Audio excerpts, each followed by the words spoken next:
Digadang sebagai kota Smart City, sudah hampir 1 tahun, bus Trans Banjarmasin hadir untuk masyarakat kota Seribu Sungai.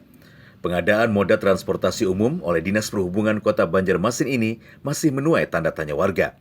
Sebab masih banyak masyarakat yang belum mengenal dan mengetahui, terutama dalam hal tarif bus.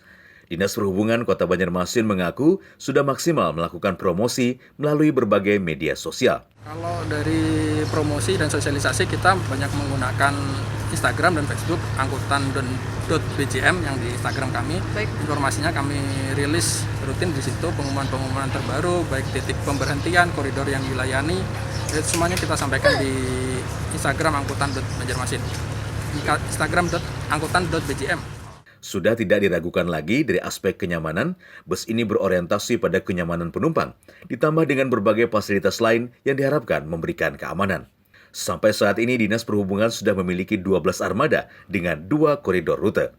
Koridor pertama mulai dari Terminal Kilometer 6 hingga Terminal Pasar Antasari. Koridor kedua dari Terminal Antasari ke RSUD Ansari Saleh. Rianita, Reviano, Ajis, Kalsel 1 Net, Banjarmasin.